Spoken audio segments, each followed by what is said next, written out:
Hi guys, आज हम बात करने वाले हैं नो योर पार्टनर। जब भी हम कहते हैं नो योर पार्टनर, मतलब आप अपने पार्टनर को कितना जानते हो और आप अपने आप को कितना जानते हो, ये जानना बहुत ज़रूरी है। और पता है, जो पार्टनर होता है वही आपको रियलाइज़ करता है कि आप में क्या अच्छाई है और क्या खामियां हैं। और बहुत सारी बातों में हम अनबन कर जाते हैं, डिस्प्यूट्स हो जाते हैं, इस बात पे हम एग्री नहीं कर पाते हैं। Then we say oh there are so many differences after certain years, जैसे बहुत साल हो जाते हैं, उसके बाद we get used to them, right. We get used to them and habitual हो जाती है, जैसे आदत जैसी पड़ जाती है।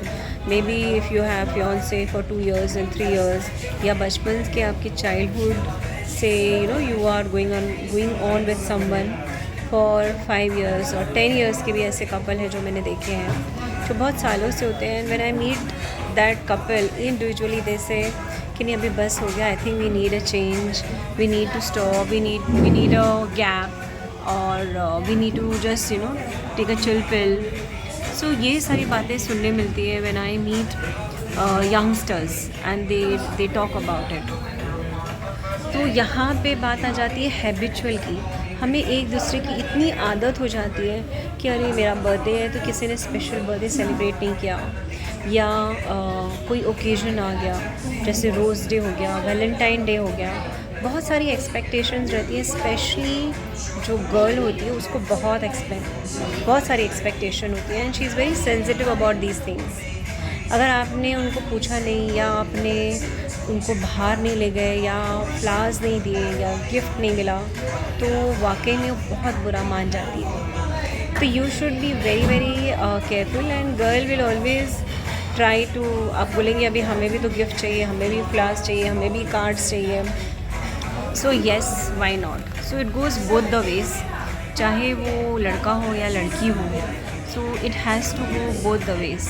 लेकिन यहाँ मैं बात कर रही हूँ हैबिचुअल की। हमें इतना ध्यान देना चाहिए कि हमें एक दूसरे की इतनी आदत नहीं पड़ जाए कि हम बाकी चीज़ों को नज़रअंदाज कर दें। Like what happens after certain time, you start ignoring things जो आपको इग्नोर नहीं करना चाहिए। You should make your own point, जो आप करना चाहते हैं या कहना चाहते हैं, rather than taking a decision on the based off अब तो आदत पड़ गई है, अब हम जिस तरह से हम रहते आए हैं या जिस तरह से हम काम करते हैं हम वैसे ही करेंगे, क्योंकि एक कंफर्ट लेवल आ जाता है।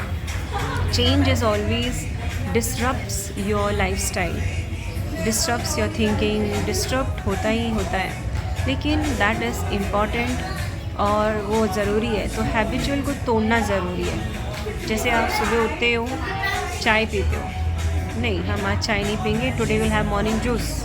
सामने वाला बोलेगा नहीं मुझे तो आदत है सुबह चाय पीने की, and you make every day ginger tea for me, so I have that. नहीं, उसको आप ब्रेक करिए, start with a juice instead of having conversation. कोई बात नहीं, you may have a healthy argument, you may agree, you may not agree. बहुत सारी बातों में ऐसे हो जाता है। जैसे कि अभी मेरी शादी को हो गए like 30 years of my marriage, and I feel I have taken for granted, yes वो तो मेरे साथ है ही, चाहे मैं लड़ूँ या झगड़ूँ, मानूँ या नहीं मानूँ, लेकिन ऐसा नहीं है। उसमें रिलेशनशिप आगे डेवलप नहीं कर पाता है, आप आगे ग्रो नहीं कर पाते हो। जैसे हमारी एज ग्रो होती है, या हमारी बॉडी जिस तरह से you mature, you grow from baby to youngster and teenager, then to a man and women you turn into, and then you become parents, and then you become grandparents. उसके साथ साथ हमारी wisdom बढ़नी चाहिए, उसी के साथ हमारी चेंजेस भी होते हैं। बहुत सारी चेंजेस होते हैं, growing up a child to getting the children married. तो पेरेंट्स की लाइफ में बहुत चेंजेस होते हैं, इवन यंगस्टर्स के लाइफ में बहुत चेंजेस आते हैं। बट हैबिचुअल, जैसे सिगरेट पीना is habitual which is not good, सुबह सुबह चाय पीना इज़ हैबिचुअल, वो भी ब्रेक करना है। Even when you having a conversation, आप इसी तरह से लड़ोगे, इसी तरह से आर्ग्यू करोगे, तो एक बहुत मोनोटोनस जैसी चीज़ हो जाती है, जिसको ब्रेक करना बहुत ज़रूरी हो जाता है। So guys, for today, know your partner, is very important. How you are dealing with it. Are you habitual? Is it that exactly what you're doing you want to do is important, and the question is to be asked by you to yourself.